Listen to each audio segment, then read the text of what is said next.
এটা তো এরকম থাকার কথা না।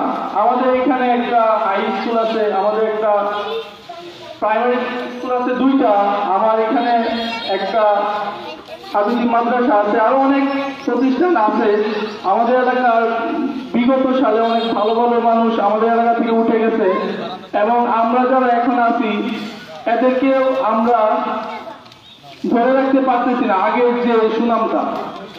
এখন এত কথা বলা যাবে না, অল্পতেই বলতে যাচ্ছি যে আমাদের নিজের মনের কষ্ট থেকে আজকের অনুষ্ঠান। কেন আমাদের গ্রাম এরকম হইল, এটার জবাব আজকে আমরা কি দিতে পারবো? এই যে সম্মানিত অতিথিবৃন্দ আসছে, তাদের সামনে কি আসলে আমরা কিছু বলতে পারবো? আসলে কষ্ট সহিত বলতে চাচ্ছি যে এইখানে নিজের ভোটটা যদি তৈরি না হয় তাহলে আসলে কিছু করার নাই।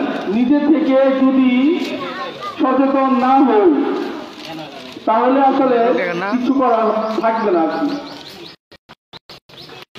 এক্ষেত্রে আমাদের যে অতিথিবৃন্দ ওনারা খুবই বিজি মানুষ, ওনারা আসছে আমাদের কাছে অল্প সময়ের জন্য আমাদের অনুষ্ঠান। কথা দীর্ঘায়িত না করে আমি আমাদের মাঝে উপস্থিত আছেন, এক্ষেত্রে আমি অনুষ্ঠান সঞ্চালনের দায়িত্ব দিতে চাচ্ছি আমার আরেকজন চাচা জনাব শামসুল আলম সাহেবকে।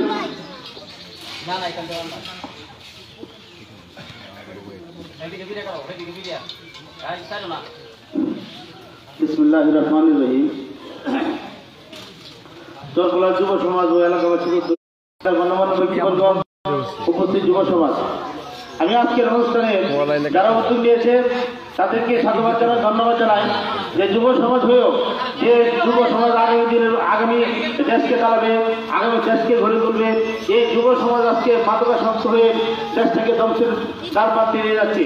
তারই প্রতিবাদে এক শ্রেণীর যুবক যারা আজকে এই মাদককে না বলার জন্য উদ্যোগ নিয়েছে, আমি আমার ব্যক্তিগত পক্ষ থেকে, এলাকাবাসীর পক্ষ থেকে ধন্যবাদ জানাচ্ছি, সাধুবাদ জানাচ্ছি।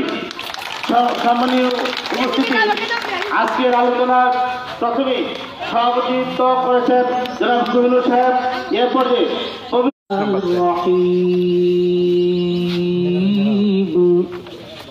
ومن أعرض عن ذكري فإن له معيشة ضنكا ونحشره يوم القيامة